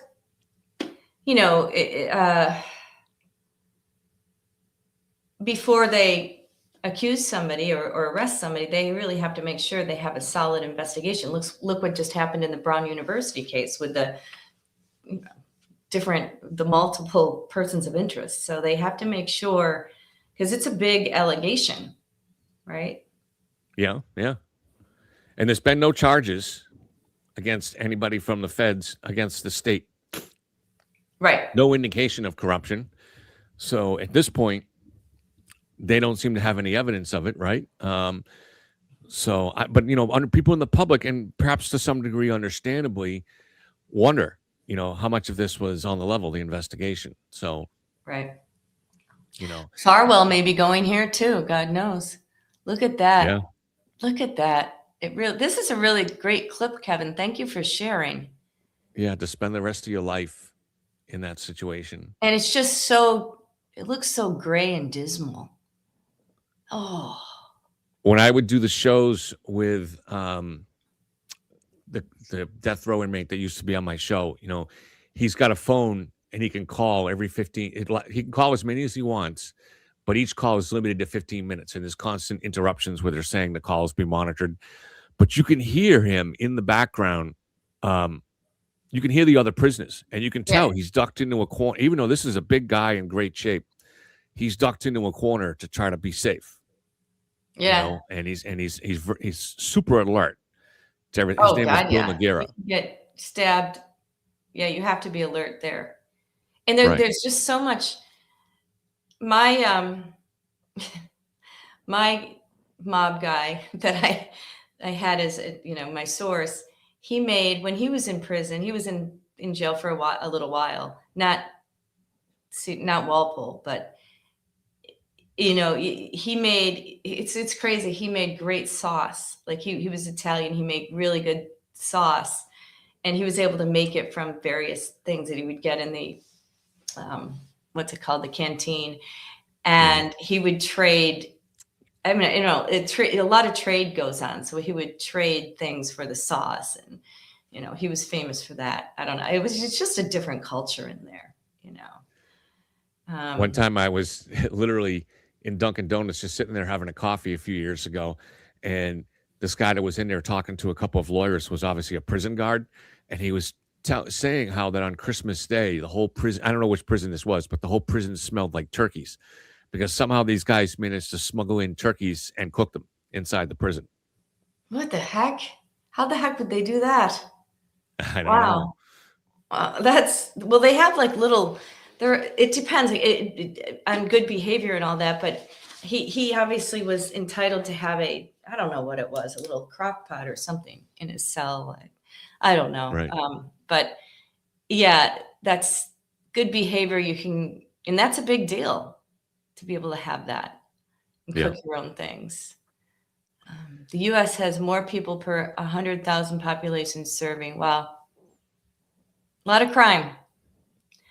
Of course, I'm a tough on crime person. Yeah, and the person that I had him, Bill Noguera, when I had him on my show, I didn't expect him to ever get out of jail, and I never campaigned for that. And he never said that he was innocent of the crimes, and I never said that he was innocent of the crimes. The reason he was on the show was because he claimed to have a lot of insights into the way serial killers think, because he had spent 40 years with them. And he had made it. He's a super intelligent guy, and he had made an effort of trying to study these people. And I found that a lot of what he was saying rang true to me. So I think there was a value with him. He's out on parole now, Maui. Yes. You see how jacked that guy was? Yeah. Wow. I wouldn't want to. That guy that just went by. Oh my gosh, he was. Yeah, I wouldn't want to mess with him. That's what I would do. I would work out like crazy in prison. Well, definitely for a guy, and for somebody who has a little bit of claustrophobia like me. I mean, being in all these confined areas is particularly difficult to watch. I know. I followed the Hernandez case, Aaron Hernandez, and he ended his life. He couldn't deal with it. Rockbird says there's a press conference due any minute, so probably the prosecution. Yeah, we can watch that if you can find it, Kevin. It'll probably be on NEC. I think I will go to our old friends NECN, even though they kind of did Jack dirty, and I'm no friends of theirs, but yeah. So let's talk about what's next, Kevin. I'd like to continue doing shows with you, Kevin, and Jen as well. And there's a lot to talk about coming up with Brown University, the MIT professor, and various trials, Birchmore on the horizon. Yep. So I appreciate all the chat. I love the fact we have 2 judges in our chat. That's amazing. Yeah. We have very intelligent chat. Obviously, it's unique to have two judges, but even the other people are all educated, and they keep us informed. And especially when you cover the trial, it's hard we can't see every second of it. But collectively, we've managed to see all of it. So Maui's been wonderful. She picks up on everything. We miss something, she picks up on it. Yeah, I just ask her. Yeah, no, she's great. Thank you so much. Of course, So I have on the NECN. I'm not sure if I would think that they would go live if there's a. You think? if there's a press conference, I I don't would know. think so. Yeah. Yeah. I mean, well, right now somebody they're in only chat on might the. be able to find it. Right now they're only showing Jenna and friends. Oh, well, yeah. Okay. They may not go live with it. But if they want, maybe nobody will. Maybe we'll just have to see it later on in the news. Yeah. Yeah, so no, I'm looking forward to doing more shows, and Me too. it's definitely, it's good that we've slowly grown our experts too. We have a DNA expert, we have a forensic data expert in here. So, the more Yeah. experts we can grow, the more, we can. Intelligent discussions we can have. Yeah, yeah, absolutely. So I'm open to wherever people want to take this. Yeah. We have the group, it's a matter of focusing it and deciding how we want to direct it. Yeah. Yeah. Do you have anything coming up on your channel you want to tell people about? Yeah. I'm going to be posting a long form YouTube video on the Brown investigation and the missteps and how it can impact the trial later on. So that's what I'm working on. I'll get that up today. I do have to go on NBC 10 to talk about the sentencing tonight. So I will be having to go to Newton. So hopefully I'll get my other thing posted. I'm going to try to 7 o'clock tonight for people that want to see you. Yeah. 7 o'clock on NBC on NECN.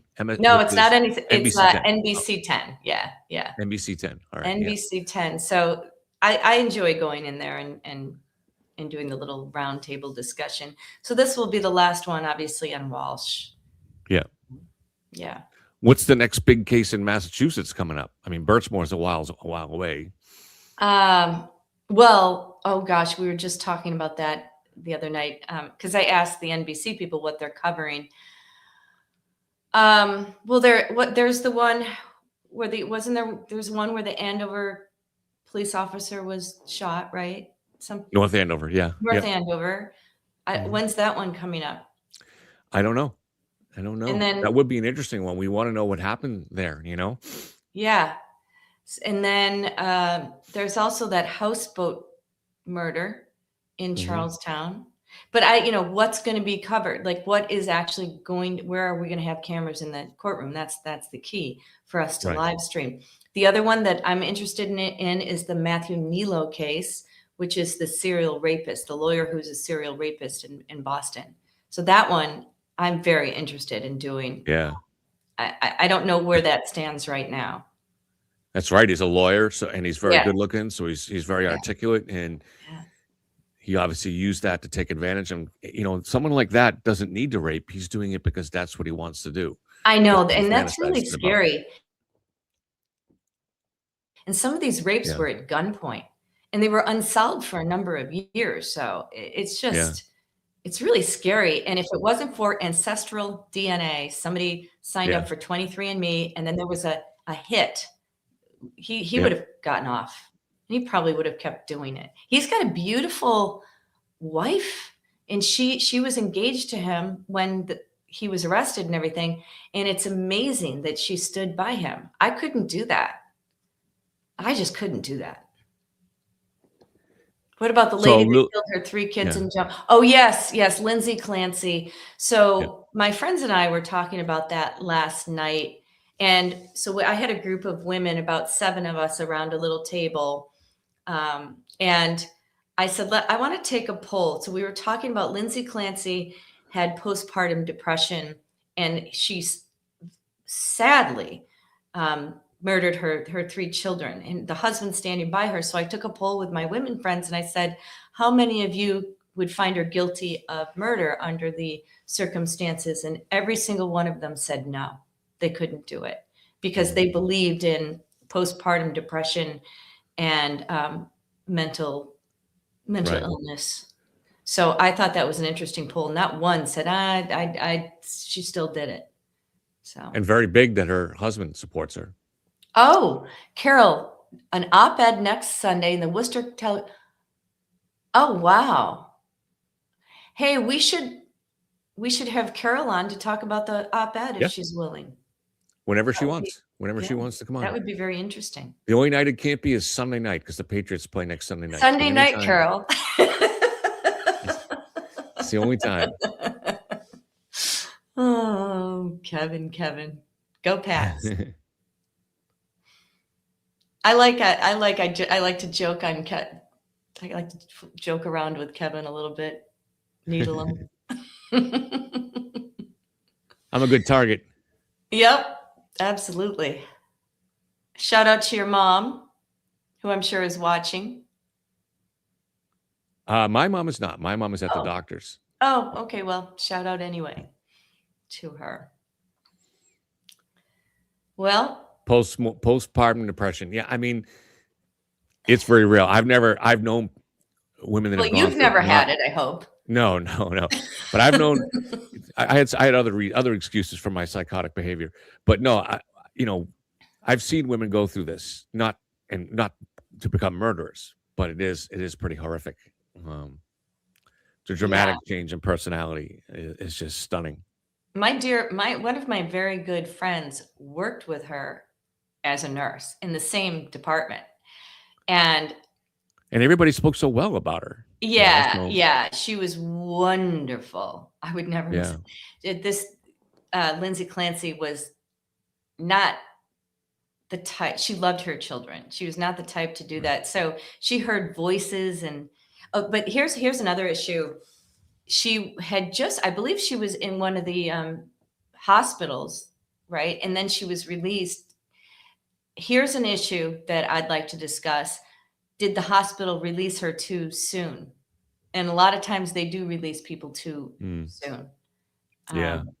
So I guess that's an issue for discussion. The mental And if health they're able system. If she's able to get a reasonably full recovery from her mental illness, she's going to have to live with this for the rest of her life, which is way worse punishment than anything that the state could dole out on her. Well, I think she's confined to a wheelchair now. Yeah. Because she jumped out of the top story window, and I think she's paralyzed. So she has to deal with the guilt. So if I were her, I don't know if I could live with that guilt. But the husband is supporting her. Do you know who Corey Richens? Yeah. I'd have to. Yes, that's another one. It's selected to begin February 26th. I wonder if that will be televised. Let's see. Let me research it real quick. Should we take the jail off? Yeah. I got Copilot working on it for me. Unfortunately, Copilot I can't pull up on the screen, but what's that about again? I've definitely heard of it. It's coming up slowly. The murder trial is scheduled for early. Wow, this is the slowest it's ever. Yeah, it's slow today. People are ordering presents or something. Wow, this is really slow.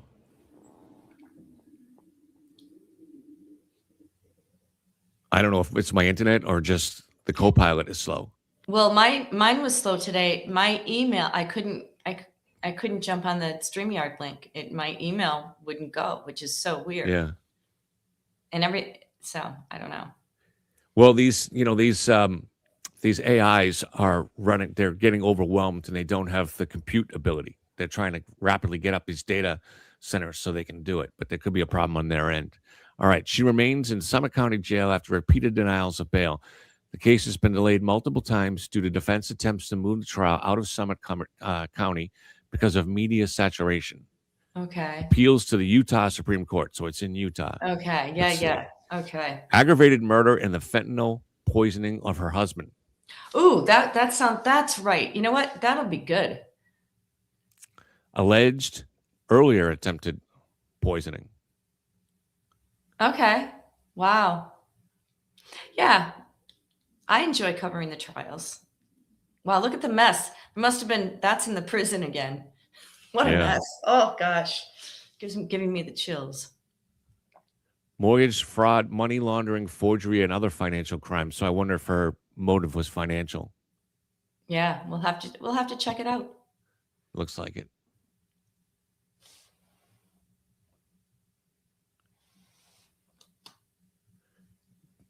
Carol said she did an interview with Kerry Kavanaugh on Boston 25 2 nights ago on my upcoming request for a DOJ civil rights complaint against Massachusetts on behalf of murdered disabled children. I Oh, tried to find wow. that, Carol, and I wasn't able to find it. Maybe I can find it now on YouTube. Yeah, it would be interesting to play it. I'd love to see it.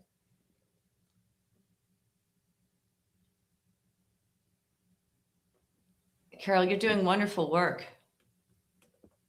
and advocacy for disabled children and children in general. And my God, look at this this jail footage. I don't know where you got it. I picture Brian Walshe in there, that jail, being dragged away. He's going to get beaten up. Yeah, he's not going to do too God. well. No.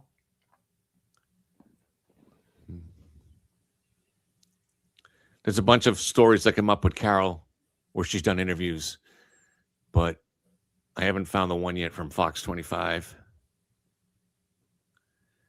It's because Carol is very prominent. Yeah, you are, Carol. That's awesome. So, well, we can just talk about some of those things. Yeah. Oh, I just got an email. And definitely the state of mental health, because that also goes to Nick Reiner. And so mental health is something that there's so many people suffering, and I don't think there's enough services for these people. It's tough to get beds. A lot of them end up on the streets. And Carol, drug addicted. Carol, if you could do me a favor, she texted me the story, but if you could do me a favor and email it, because I'm having trouble. I have to get this on my laptop in order to be able to play it for people. So send it to my email. When I'm hitting the link, it's not really working. It's going to Twitter. I don't know. It's tough. You're in the driver's seat. At least it's not me, Kevin. Yeah. Send it to my email, Carol. You got my email, so.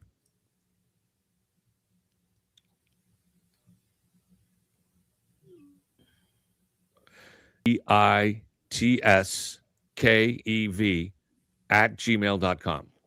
Oh, look, they make the license plates in prison. They still do that? Look, they're showing it. So that's where our license. I don't know how old this video is. I know. Well, they were. I mean, why wouldn't they? They go to work every day. Right. That's how they keep order.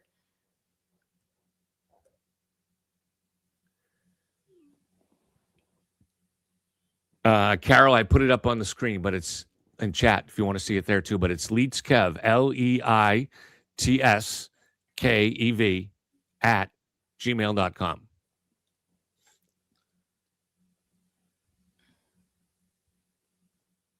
I can't put it up because Kevin's running the stream. Yeah, and I put it up on the big screen too. So I make my email public. So if anybody has something they want to reach out to me about, as long as it's civil, and then I always take up the conversation with them.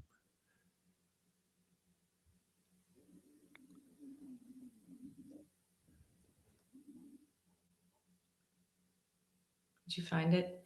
Anybody have any other questions?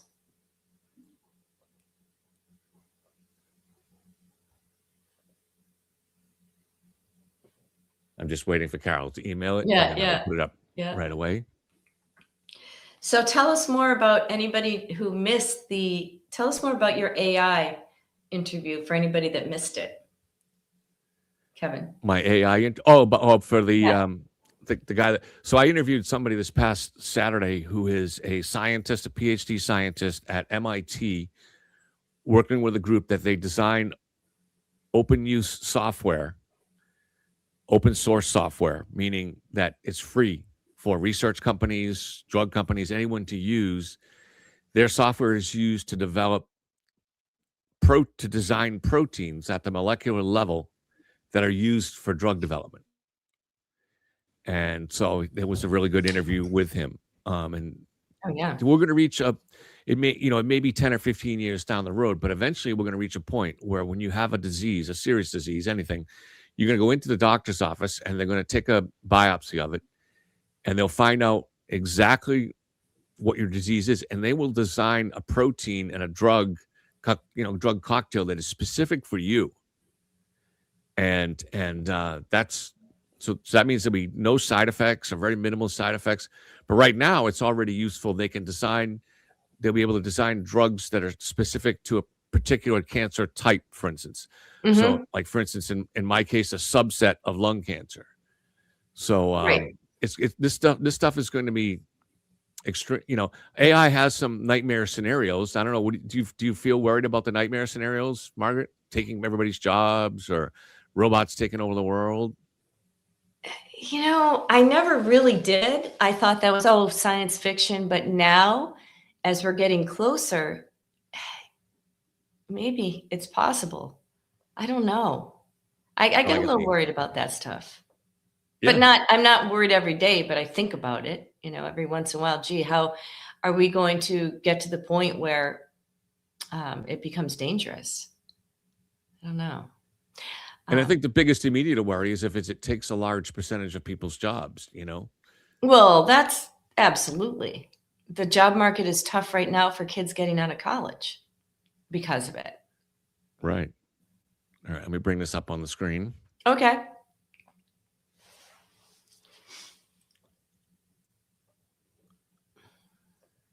We're done with our prison experience for the day. Yeah. I'm going to have nightmares. I guarantee I'll dream about prison tonight.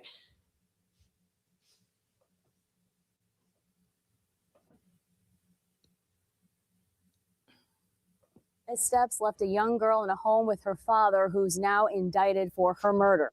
Last week, we told you about the 65-page report by the child advocate that outlined the child welfare agency's failures to understand the chronic neglect Azella Ortiz and her siblings were facing. Workers also closed out the family's case, believing the family had left the state despite not connecting with the family for more than 100 days. Joining me now to discuss the report and the recommendations issued to DCF is Carol Erskine, retired Worcester Juvenile Court First Justice. Carol, thanks for being here today. Thanks for having me. And you are going further than calling for policy recommendations. You're calling for a federal investigation into DCF. That's correct. I'm asking for a similar investigation to that which was conducted 5 years ago in Massachusetts that resulted in a settlement agreement between the state of Massachusetts and the Department of Justice for discriminatory practices by DCF related to parents with disabilities. I'm simply asking the Department of Justice to issue a new investigation to see whether or not the same discriminatory practices are happening with children across the Commonwealth. The child advocate noted that DCF was involved with the family of Azella Ortiz for 3 years and 8 months. And during that time, there was no improvement within the family or their situation. In fact, the advocate said that circumstances got worse. So what does that say about the agency's policy when dealing with these types of cases? Well, I think what it says about the policy is that they're ignoring increasing levels of risk during the period of time that they were involved. The initial risk was a low risk, and then 2 years later, it was a medium risk. And then a year after that, it was the safety risk was the highest level that the department has. Yet still, there were no interventions and no follow-up with the recommendations for treatment. So it's not surprising that the situation deteriorated to tragic consequences. You believe that there are similarities between Azella's case and that of Harmony Montgomery. That was the little girl who was placed in the custody of her father in New Hampshire, and he is now convicted of her murder. The child advocate told me she does not believe these cases to be similar. Well, these two tragedies actually are strikingly similar in that they highlight repeated DCF failures. In Harmony's case, the Department of Children and Families, according to the OCA, miscalculated the risk associated with her father. In Azella Ortiz's case, the OCA indicates that the department once again miscalculated the risk this time regarding the family circumstances. They knew in both cases that these children had disabilities and required specialized services. And in both cases, neither child received the services that they should have received under the Americans with Disabilities Act. They're very similar. We want to remind people that Azella and a sibling were nonverbal, and Harmony Montgomery suffered vision impairments. And as you said, neither of those needs were met for any of those children. Carol Erskine, retired juvenile justice, we appreciate your time and insight, and keep us posted if you get any update on your calls for an investigation. That was excellent. I'm going to bring on the Maui. Thank you. The court TV is apparently covering the press conference. It hasn't started Carol, yet. that was excellent, and I feel for those children. I mean, come on, Yeah. get it together, state. And, of course, probably the most frustrating part for Carol is that this is 5 years later, and it seems that nothing has really improved, right? I mean, right.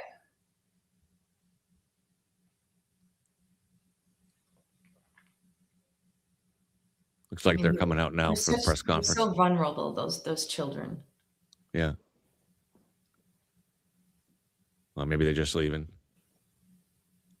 Yeah.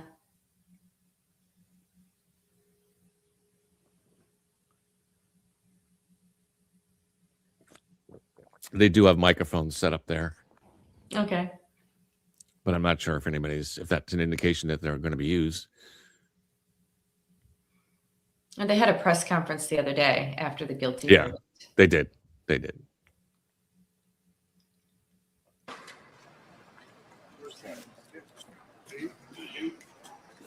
The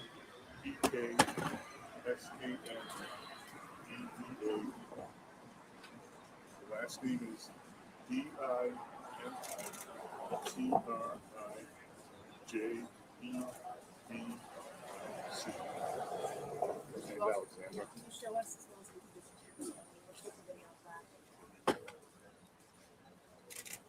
Who's this? Don't know. Thank you so much. Just some guy outside the court. I guess, but they were asking his name. I wondered if he was a juror or something. Sometimes jurors come back for Is the pronunciation of Alexandra? Said it on the stand. I couldn't. I'm sitting where I couldn't hear. No problem.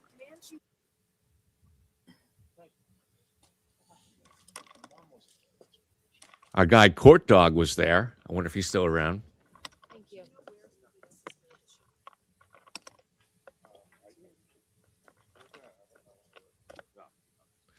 Okay. So I think we can probably wrap this up, Margaret. What do you think? Yeah, I don't think we're going to learn much from the press conference. It would have been interesting. I mean, the only thing I'm thinking is sometimes maybe a juror showed up for sentencing, which if I were a juror on that case, I would have, there's Bob Ward, I would have showed up. Mm-hmm. I don't know. It seems like the press is just standing around. Yeah. A lot of media out there, though. Yeah. Get a sense of it there.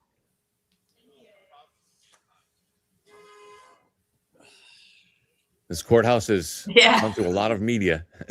It sure has. It's the most famous courthouse in the state at this point. Yeah. Maybe in the country. Maybe in the country. Yeah. Yeah.